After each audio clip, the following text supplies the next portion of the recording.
उत्तराखंड की गोद में बसे छोटे से गांव कांडा में लोग सरल जीवन जीते थे। खेत, जंगल, नदियां और पहाड़, यही उनकी दुनिया थी। लेकिन हर गांव की तरह इस गांव में भी एक रहस्य था। वह रहस्य था धुंधली राह। बच्चे उसे सुनते सुनते बड़े होते, पर कोई उस पर जाता नहीं था। क्यों? क्योंकि बुजुर्ग कहते, उस राह पर जाने वाला कभी लौटकर नहीं आता। गांव में सुबह सूरज की पहली किरण जैसे ही पहाड़ियों पर पड़ती, मंदिर की घंटी बज जाती। औरतें पानी भरने जाती, मर्द खेतों की ओर निकल जाते और बच्चे स्कूल की ओर दौड़ते। 4 दोस्त थे। 1 आरव, साहसी और तेज दिमाग वाला। 2 गौरी, सवाल पूछने वाली, हर चीज की गहराई समझने वाली। 3 हरीश, शरारती पर डरपोक। 4 नंदा, चुपचाप रहने वाली पर बहुत समझदार। ये चारों हमेशा साथ रहते, पढ़ाई से लेकर खेल तक, रहस्य खोजने से लेकर डांट खाने तक। शाम को ये सब अक्सर गांव की चौपाल पर बैठकर दादी नानी की कहानियां सुनते। दादी कहती, पहले उस धुंधली राह पर एक मंदिर था। वहां एक बड़ी घंटी लटकती थी। जब भी बादल फटने वाला होता, घंटी अपने आप बज उठती। लोग इसे देवताओं की चेतावनी मानते थे। लेकिन एक दिन ऐसी बारिश हुई कि मंदिर बह गया और घंटी भी नष्ट हो गई। तभी से उस राह पर अजीब घटनाएं होने लगीं। नंदा घबराकर पूछती, अगर मंदिर बह गया तो घंटी कैसे बजती है? दादी रहस्यमय मुस्कान के साथ कहती, यही तो पहाड़ का रहस्य है बेटा, देवताओं की शक्ति को कौन समझ पाया है। बच्चों की आंखें गोल हो जातीं। गांव का स्कूल छोटा था, पर वहां के मास्टर जी बहुत समझदार थे। वे बच्चों को सिर्फ किताबें ही नहीं पढ़ाते थे, बल्कि प्रकृति की ताकत और विज्ञान भी समझाते। एक दिन मास्टर जी ने कहा, बच्चों, पहाड़ सुंदर हैं, पर खतरनाक भी। अगर जंगल कटेंगे, नदियां गंदी होंगी या पहाड़ का संतुलन बिगड़ेगा तो भूस्खलन और बादल फटने जैसी आपदाएं आएंगी।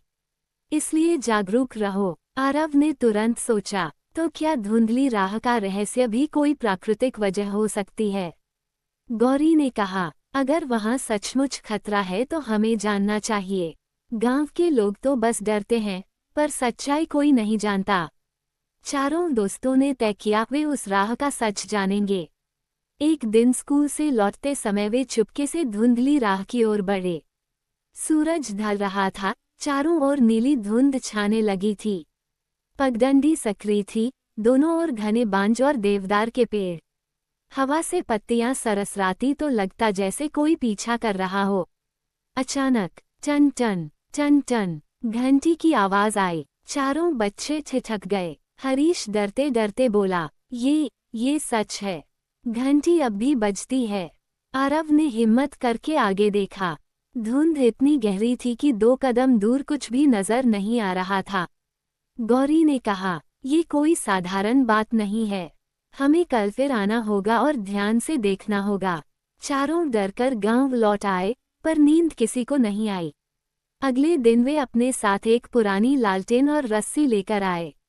इस बार वे ज्यादा गहरे गए। गौरी ने पेड़ों की पत्तियों को गौर से देखा। उन पर काले धब्बे थे, जैसे आग से झुलसे हों। नंदा बोली, ये कोई जादू नहीं, मास्टर जी ने बताया था कि ऐसे धब्बे तब पड़ते हैं जब मिट्टी खिसकने लगे और नीचे से गर्म भाप उठे। इसका मतलब यहाँ भूस्खलन का खतरा है। हरीश ने मजाक उड़ाया, तो घंटी कौन बजा रहा है? भूत। पर तभी फिर वही आवाज गूंजी, टन टन। इस बार वे डरकर भागे नहीं, लालटेन उठाकर आगे बढ़े और देखा चट्टानों के बीच कहीं से चमकती धातु झलक रही थी। बरसात शुरू हो चुकी थी। एक रात इतनी तेज बारिश हुई कि पूरा गांव कांप उठा। चारों दोस्तों ने खिड़कियों से वही घंटी सुनी। आरव ने कहा, अगर आज हम नहीं गए तो कभी सच नहीं जान पाएंगे। तीनों दोस्त मान गए। छाते लेकर, पैरों में रस्सी बांधकर वे धुंधली राह की ओर निकल पड़े। जैसे जैसे वे आगे बढ़ते, जमीन कांपने लगी। हवा में डरावना सन्नाटा था। अचानक उन्होंने देखा, एक पुराना पेड़ आधा टूटा हुआ था और उसकी शाखाओं में कुछ फंसा था।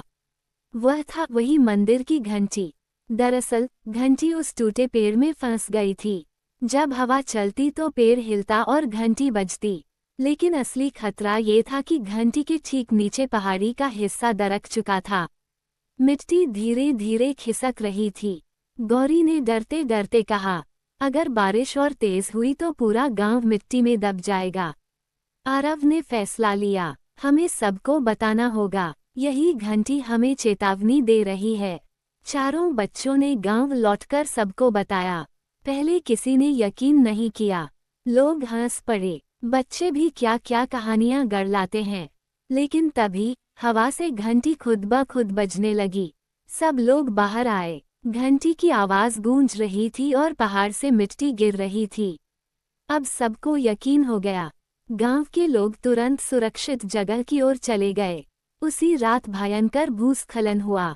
धुंधली राह पूरी तरह दब गई। गांव बच गया बच्चों की जिज्ञासा और हिम्मत की वजह से। अगले दिन गांव में सभा हुई।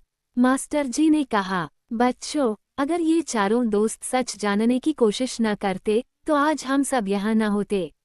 इस घंटी ने हमें चेतावनी दी, लेकिन इसे समझा बच्चों ने। यही फर्क है अंधविश्वास और जागरूकता में। गांव वालों ने तय किया, जंगल नहीं काटेंगे, पहाड़ का संतुलन बिगाड़ने वाले काम नहीं करेंगे, बच्चों को पर्यावरण की शिक्षा देंगे। आरव, गौरी, हरीश और नंदा गांव के छोटे से हीरो बन गए। निष्कर्ष, धुंधली राह अब मिट्टी में दब चुकी थी, पर उसकी कहानी हमेशा जीवित रही। गांव के बच्चे जब भी उस ओर देखते, उन्हें याद आता, डर अंधविश्वास में नहीं, बल्कि सच्चाई को न समझने में है। और इस तरह चार बच्चों ने पूरे गांव को